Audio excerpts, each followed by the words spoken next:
Jarang kita melihat seorang pemimpin marah sambil menangis, tapi itulah yang terjadi saat Kang Deddy Mulyadi bertemu dengan seorang wanita muda yang menjual diri demi bertahan hidup. Kemarahan itu bukan karena benci, tapi karena sayang, karena Kang Deddy tahu tak ada anak yang bercita-cita menjadi seperti itu. Orang tuanya sudah tiada, tak ada pelukan ibu, tak ada nasihat ayah, tapi hari itu, Kang Deddy hadir sebagai sosok yang marah, sekaligus memeluk dengan air mata. Ia tak ingin menghukum, ia hanya ingin satu hal, agar wanita itu berubah, agar hidupnya kembali bermartabat. Menurut kalian, masih adakah pemimpin yang marah karena cinta, bukan karena kuasa? Mumpung ketemu saya, kamu dimanfaatkan oleh kakak kamu mau diarahkan sama saya. Masa kamu nggak mau? Saya hanya minta kamu berubah. Karena saya pernah memimpin di sini, saya malu. Nggak mau saya ada rakyat saya begitu. Tapi kalau begini kebus, ibumu nangis di dalam kuburnya. Kamu boleh dendam sama saya, benci sama saya, silahkan. Kenapa? Karena saya sayang sama kamu.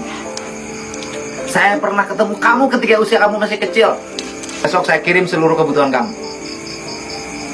Beras, minyak goreng, semua untuk kamu 1 bulan. Makan cukup bergizi. Dan 1, kamu berhenti merokok. Tuh. Nih, nggak mau mandi. Enggak, kamu kadang bilang. Nih, nggak mau makan. Iya, tapi baru gini nggak mau tidur juga. Semua dia, Pak. Nih juga nih, Pak. Tiap pagi susah bangunin. Iya, ini semua dia. Tuh. Ini juga suka kadang.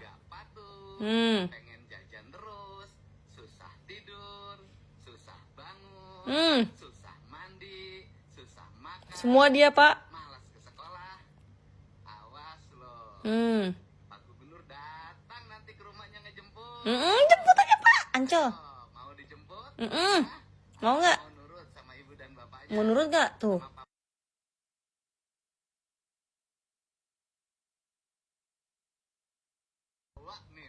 Bawa aja, Pak. Awas.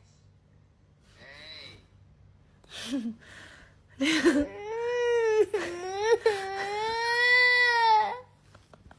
Mau nurut nggak sekarang? Makan pinter nggak? Masih mau disuapin? Mau disuapin nggak? Dia lagi bubuk. Yaudah, mau makan pinter nggak? Mau nurut nggak? Malas sekolah nggak? Semuanya mau ya. Kalau nggak, Mama panggil Deddy Mulyadi ya, Bapak Deddy Mulyadi ya, jemput ya jadi militer ya. Mau jadi militer nggak? Ya udah, oke, sini sayang. Hey, ayo, siapa yang anak-anakku nggak mau mandi?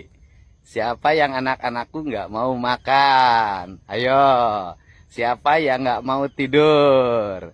Siapa yang susah bangun? Ayo, siapa yang nggak mau ke sekolah? Siapa yang jajan terus? Awas ya. Kalau sampai melawan orang tuanya, nggak patuh, pengen jajan terus, susah tidur, susah bangun, susah mandi, susah makan, malas ke sekolah, awas loh. Pak Gubernur datang nanti ke rumahnya ngejemput. Ayo, mau dijemput ke rumah atau mau nurut sama ibu dan bapaknya? Ayo, Gubernur datang nanti dibawa nih nanti. Ya, awas. Udah saya minta 25 juta aja.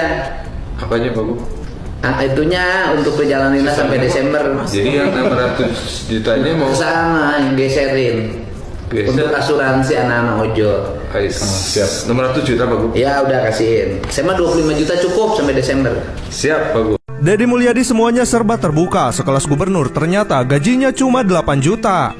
Gak habis pikir sama Kang Deddy Mulyadi, gubernur yang sering dihina karena dianggap pencitraan, kok bisa-bisanya punya gaji cuma 8 juta.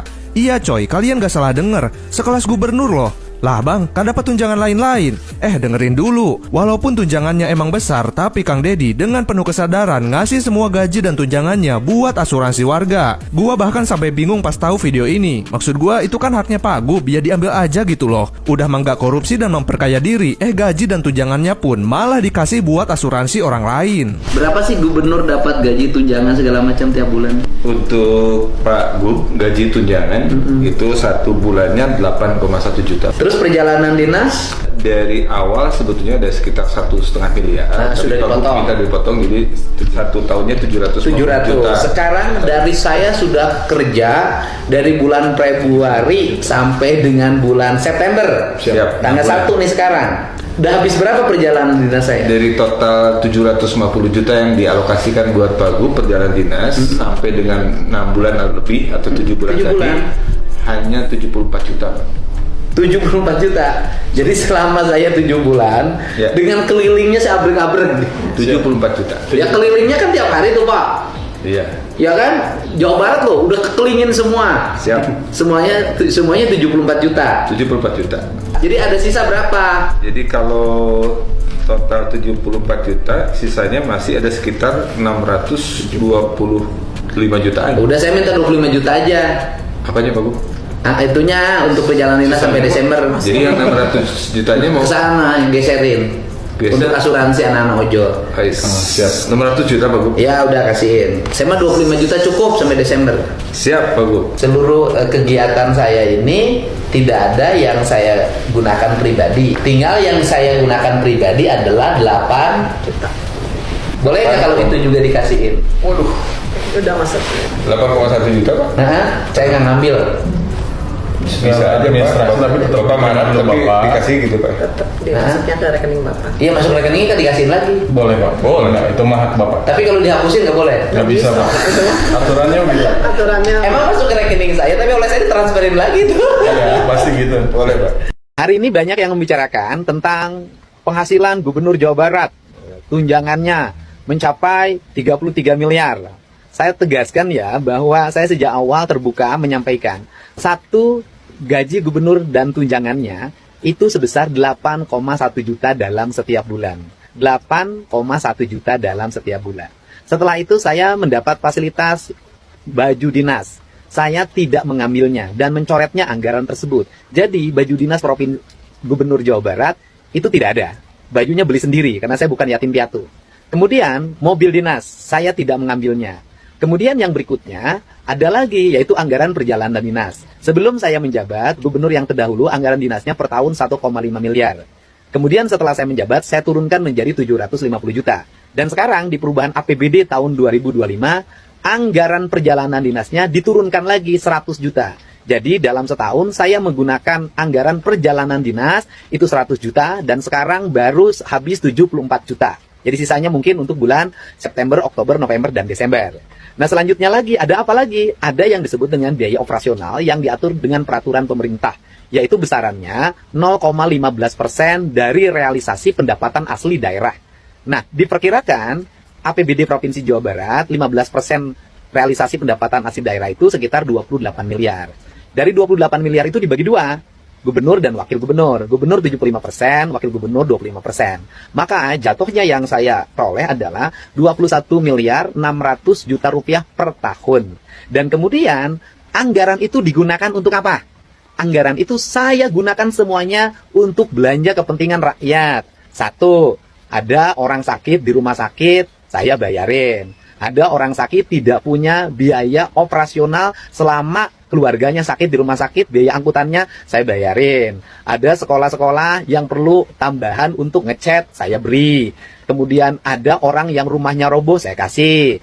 Ada jalan-jalan desa yang jelek, saya bantu. Ada jembatan gantung yang roboh, saya bangunkan.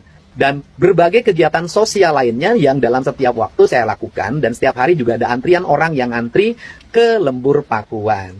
Nah, biaya operasional ini semuanya diperuntukkan untuk kepentingan masyarakat. Tidak saya mengambilnya untuk kepentingan pribadi saya. Nah, selanjutnya, apakah Kang Deddy bersedia biaya operasionalnya dihapus? Saya nyatakan saya bersedia. Biaya operasional saya dihapus. Tetapi yang menjadi masalah, kalau biaya operasional dihapus, maka nanti masyarakat atau berbagai kalangan yang menemui gubernur, yang meminta bantuan kepada gubernur karena berbagai peristiwa yang dialaminya secara mendadak dan belum teranggarkan di APBD-nya, nanti akan mengalami hambatan. Karena apa? Daya operasional saya mengalami penurunan untuk membantu warga. Nanti saya hanya mengandalkan biaya dari YouTube saja, dan itu akan merugikan banyak pihak. nanti banyak orang yang tidak tertolong nyawanya karena tidak punya biaya untuk pergi ke rumah sakit. Banyak rumah roboh yang tidak bisa saya bantu dengan cepat. Ketika bencana alam saya tidak bisa dengan cepat memobilisasi kekuatan material untuk menolong banyak orang. Nanti banyak anak-anak yatim yang biaya operasional pergi ke sekolahnya tidak bisa terbantu. Nah, ini saja beratnya. Tetapi secara personality saya nggak ada masalah apapun. Kalau memang itu sebuah keharusan, harus dihapuskan. Nah, tetapi yang akan dirugikan bukan saya dan keluarga. Yang akan dirugikan adalah masyarakat yang semestinya mendapat bantuan nanti akan mengalami hambatan. Karena apa? Karena berbagai kegiatan yang terjadi di masyarakat apabila tidak teranggarkan sebelumnya di APBD tidak bisa dibantu. Yaitu gubernur tolol. Lamun gubernur menyebutkan pesantren ancam kena politik salah, itu saya simpulkan gubernur tolol. Itu saya simpulkan gubernur blongon. Itu saya gambarkan gubernur kurang ajar. Saya ngomong seperti ini tanggung jawab aing jenggerutna. Nah, bagi saya lebih baik jadi pemimpin yang dianggap tolol, tapi bisa berbuat yang terbaik bagi kepentingan masyarakatnya. Bisa membangun transparansi anggaran pemerintah sehingga publik bisa mengakses, bisa merubah dana hibah yang biasanya jadi bancakan, dan itu bisa saya buktikan kebancakanannya dan SPJ-SPJ-nya yang diragukan. Itu menjadi dana yang bermanfaat bagi kepentingan orang banyak. Buat apa wajah tampan kalau ngutang? Nah, Lebih baik wajah jelek tapi banyak duitnya. Buat apa ganteng kalau ditinggalin istri? Orang guyon orang. Sini. Bupati. Kamu sini. Kamu sini. Bupati udah duduk sah. Itu bahasa itu ditujukan pada siapa? Teman saya. Di mana?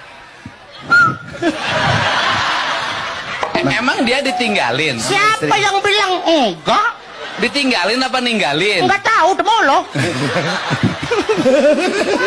Ya, sian siapa? Biasanya Agustusan itu para anggota DPR, para pejabat hanya nonton rakyatnya. Rakyatnya sudah pada susah, dia nonton ketawa-ketawa.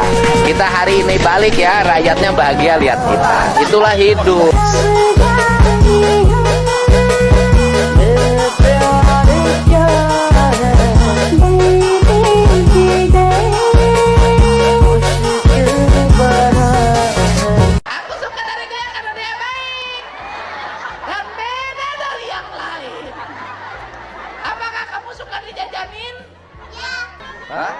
Kamunya yang sudah punya pacar? Oh, ya. Pacar kamu di mana?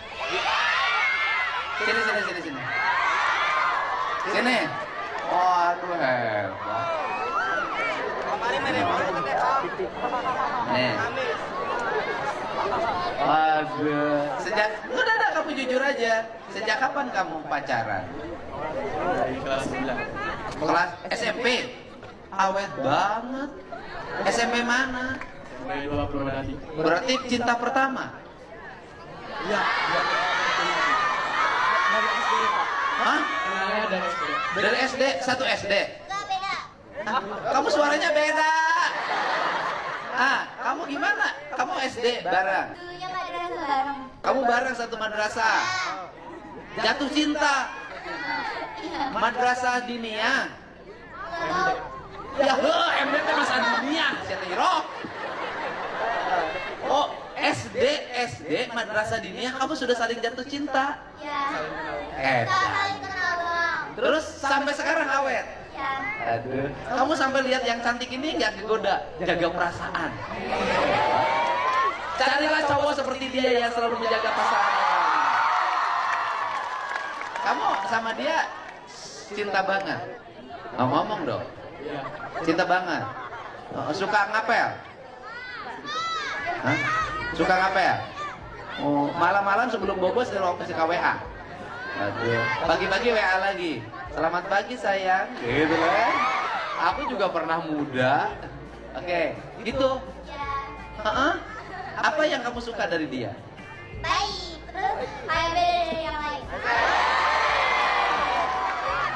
Aku suka dari dia karena dia baik dan beda dari yang lain. Apakah kamu suka dijajanin? Ya. Suka. Apa jajannya? Sebelah. Apa jajannya? Makanan. Nih nanti kamu boleh buat jajan.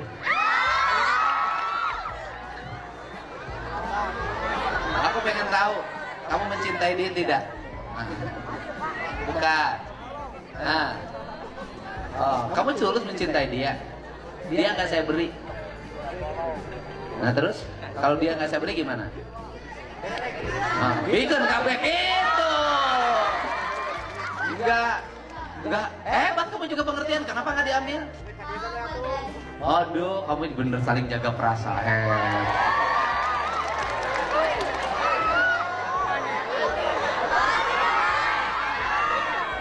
Terus bilang, kamu cantik deh. Kamu, saya kasih 400.000.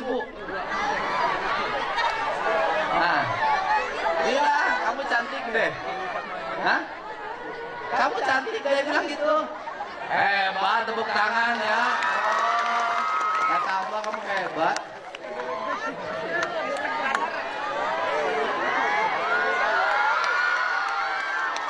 Kamu cowok keren.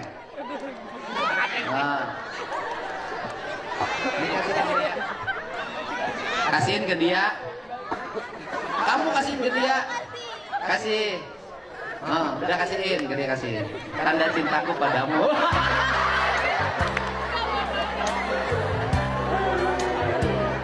Hebat nggak punya cowok kayak gini? Mudah-mudahan bertahan lama. Deddy Mulyadi pejabat abal-abal, bukannya perbanyak uang, malah datang ke hajatan. Kalian kira Deddy Mulyadi itu seorang pejabat? Bukan cuy, dia tetap aja rakyat. Buktinya, mana ada pejabat mau panas-panasan datang ke hajatan warga yang gak dikenal. Coba kalian pikir, harusnya pejabat itu minimal perbanyak uang, maksimal korupsi. Ini mah malah bagi-bagi uang dan bikin warga bahagia. Dan kebetulan di sebelah ada yang hajatan, jadi kita mau mampir kondangan dulu. Nih. Saya nggak tahu yang hajatnya siapa. Kalau kondangan kan kita harus ngasih duit. Enggak. Yang lain suruh ke sini semuanya mau ikut makan. Dompet Bapak ambil.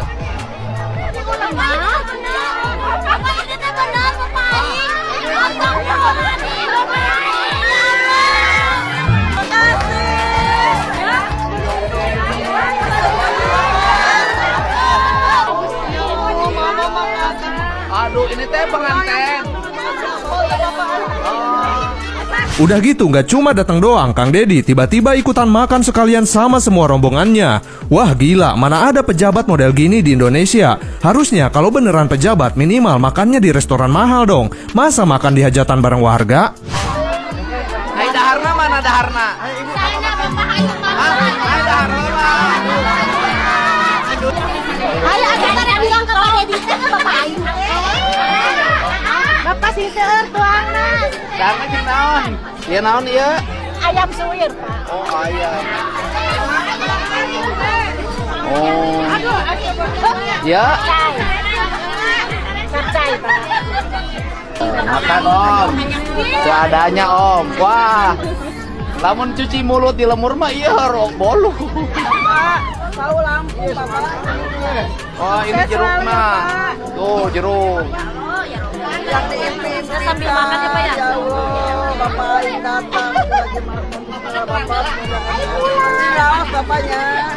Nyimpi abi mah bener nake nyimpi si Bapak datang. Dia meren doa anak yatim. Mau nyandung? Mambike? Aduh. Kita aja satu aja belum, Mambike udah menyandung.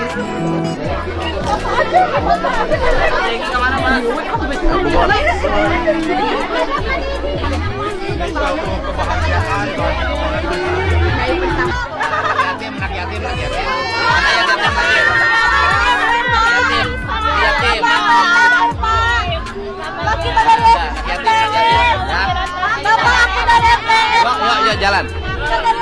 Itulah Kang Deddy Mulyadi, alih-alih jadi pejabat jahat, dia lebih memilih hidup bersama rakyat.